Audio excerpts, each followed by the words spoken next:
What's up, YouTube? This is the Chivalrous Knight, and this time around I was going to talk about my next steps after I left Swift.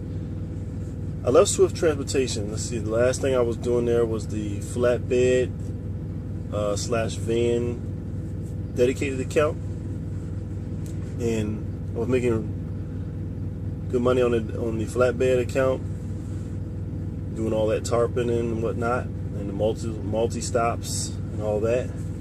Recommended to those who are chasing after the highest pay possible out here. So the next position I went to was Western Express. I went to drive for Western Express. I was actually in my 6th month. At the time, Snyder National owner-operator requirement was 6 months of experience. And with 6 months experience, I was thinking I was going to get in with Snyder. Well, in my 5th month, right before I was about to quit Swift, they changed the requirements to a year.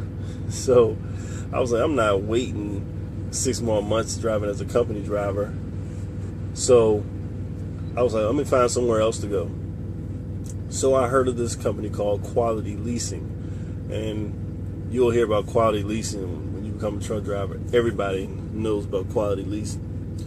At least it's the thing right now for anybody trying to get a quick get into a truck real quick and get into the leasing side of things, becoming an owner operator.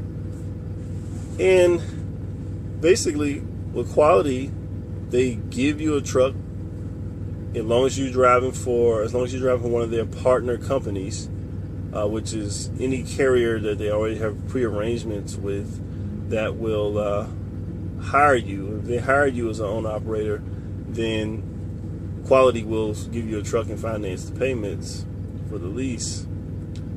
And if you don't like it, then you can turn the truck in. And if you stick with the company for 3 months and you don't want to drive for that particular company, then you can drive for one of their other partner companies. So with no money down, all you need is enough money to get a plane ticket or bus ride up to Quality to pick your truck out, do like a 2-day orientation, and you drive your truck to your carrier, and then from there they put your labels and stickers on the carrier's DOT number on the truck, and from there you are now an owner operator, paying for your own truck and paying for all the expenses associated with it. And that's what an owner operator is. So since Snyder changed their requirements, I decided to go ahead and try out Western Express. Well, after a little bit of confusion, I didn't end up with a Quality truck. It just so turns out Western Express was also leasing trucks from their actual headquarters location. And they were leasing trucks to us, but they were leasing them to us on a cents per mile compensation package, and they had what you call the I forgot what the right word is for it, where they have like multiple levels of pay, and each level is associated with how many miles you have to travel for the load. So if you are driving 200 miles or between 100 miles and 200 miles for the load, it pays $2.50 a mile. If it was 200 to 400 miles for the load, it paid $1.40. If it was anything over 400 miles, it paid like 95 cents a mile, 98 cents a mile, something like that. And if it paid if the load was under 100, it paid $75 for any load under $100. I think it was something like that, under 100 miles. So, of course, you were shooting for loads that were under 200, between 100 and 200 miles, because 200 miles plus $2.50 a mile right off the back, you're making like $500 for the load, and you didn't really have to go nowhere. Plus, fuel surcharge was like, it was done weekly, so it was like, sometimes like 7 cents a mile or something like that. So they add a little money to it as well. So the compensation package sounded good. The trucks were newer. They were like 2000 at the time. They were like the same year or the previous year model of the Freightliner or International ProStar, or the Freightliner Cascadia. Like I said, everybody uses those things. And they even had some Volvos, the little small Volvo. And, well, I'm 6'6", 200 pounds, and the Volvo is not for tall people. And I would say it's not for anybody with a little body on them either. I mean, you probably get away with it more so if you're shorter than me, but lengthwise, it was terrible. So, anyways, sounded good, everything. Got into it. It was a walk-away lease. Just like quality is a walk-away lease. If you're unhappy with it, just turn the truck in, walk away. They don't come for you. That's what you sign in your contract. If you're not happy, just leave. Drop the truck off in the correct place so they don't have to recover it. And you have no financial obligation to them after that point. Same thing with Western Express. So I met a guy there. Me and a couple guys. We met in orientation. We kept up with each other as we went from week to week.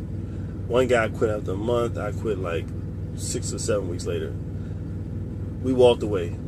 The cents per mile program is basically sucked. Almost all of your loads were over 400 miles. You may have got one 200-mile load in that week. And the rest of the time, you were hustling. You were just trying to run. And it wouldn't be so bad because coming from company side, you're used to hustling. You're used to trying to get 3,000 miles. But it turns out, Western's freight wasn't that strong. So you got lucky if you got anywhere near 2,700 miles. And those are the weeks you did good if you could get those miles or more. But not at Western. It was their freight was a little on the light side. And they also had, for the quality people that came in, they offered them the opportunity to use the load board, which was what I wanted anyway. But because from the very jump, my plan was to lease after 6 months, get on a load board, pick your own loads, go where you want, make the kind of money you want to make. Work smarter, not harder. Make 60, 65, 70% of the load, and you can make $1,000 in one day on a load, percentage wise, versus you maxed out cents per mile. If you got $1, if you get paid $1 a mile or whatever, the most you can travel in one day is like 600 miles. A little bit more if you in a really good area like I-80 crossing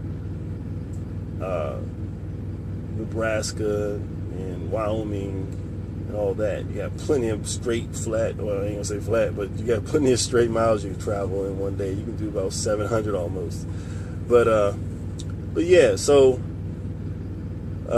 that's the side I wanted to get on. Didn't work out like that. Got stuck on the other side. They didn't have a good, strong enough amount of freight to keep us moving. Needless to say, 2 or 3 of the 5 of those guys I stayed in contact with, including myself, we quit within a month and a half. And the driver managers were hard to get a hold of on the phone, because they were dispatching us. So if we had issues, we had to call them or message them through the Qualcomm, and which is what they encourage, because they got like 20 or so or more drivers under each driver manager. And they were hard to get a hold of. They couldn't explain why this happened or why that happened. They couldn't tell you why they couldn't send you to the right place to find the empty trailers. I mean, the Western Express situation was a disaster. And the guys on the quality side, well, the guys with their own trucks or quality lease trucks, they wasn't that much better. The only thing that made them better is that they could keep their trailer and then do all live loads and use the load board. But I never got to really meet one of those guys, and he wasn't even happy. So I don't know. The Western Express situation didn't look good. Now, it was a guy who didn't need much money per week.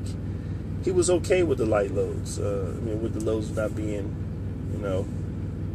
keeping him going all the time. He said once he made $600 or $700 or whatever, $800 a week, he was okay. His wife was making good money. His family was taken care of. He didn't stress it. And so, for that much, he could have been a company driver, but whatever. I guess his ultimate goal was, to own the truck at some point. I think it was like a 4-year lease. And the trucks are worth like $125,000, $130,000. And he had, I think he had a little bit cheaper of a vehicle. He had one of those Volvos that were a little older.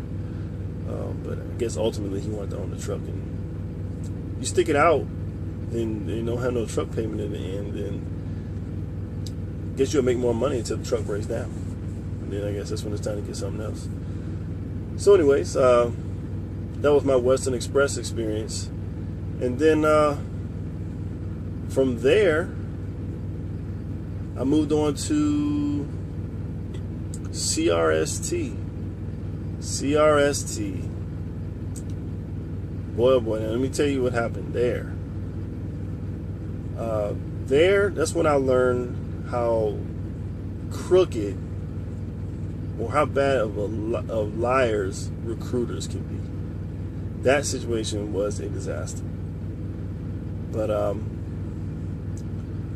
let's see, how did that go? So I called the recruiters over at CRST. I said, look, I've been driving as an owner operator for the last month and a half. I want to continue on with that experience with you guys. And I said to him, I want to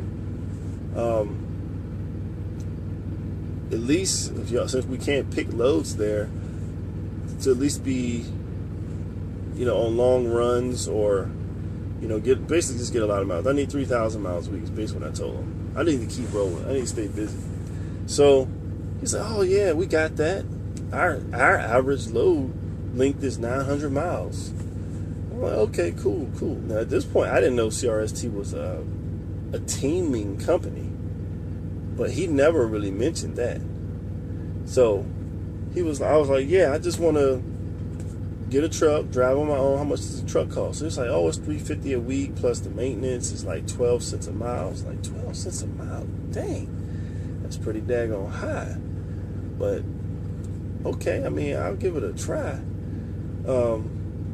He said, yeah, the trucks are the trucks that we've taken off of our fleet, and so they're older. They're like 3 and 4 years old. So they got a lot of miles on them, 400 or more, 400,000 or more.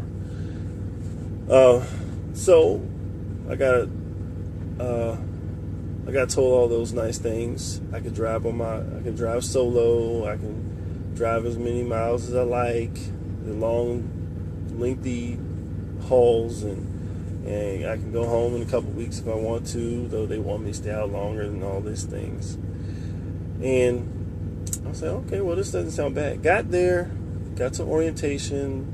They forced you to get a new medical card, even though my current one wasn't even 6 months old. It's like, yeah, we just make everybody do it over again, and got into a lot of mix-up with that. And I went through all 5 days of the orientation, got to the last day, and they called me into the office, the operations manager. And him and the vice president of operations said to me, look, we were listening to, it was brought to my attention that, A, you're driving solo. And, this is a team company. And so we would let you drive solo, but let me tell you, it's not many loads that really fit for solo guys. You're really going to have to find, get what you can and make the best out of it. We don't really want to put you in a truck and have that you have that stress that you got to deal with that every week, that you may not make enough miles to make good enough money to take care of your truck payment and actually be able to live outside of that. So I would like to recommend to you that how about you go to the company side, team up with somebody, and do that. I was like, what? No, I'm not going to be a company driver again. I've had my taste of that. I'm done with that, and no thank you, but I appreciate it. And of course, and they offered me a bus ticket back home, which was going to take about 2 days on a bus, and I wasn't about that. But anyways, that was the situation. So now here I am, and I got to find another job, and that's how I ended up at Eco Hauling, which was an interesting experience as well. But I'll let y'all know about that one on the next one. All right, it's the Chivalrous Knight. See y'all next time.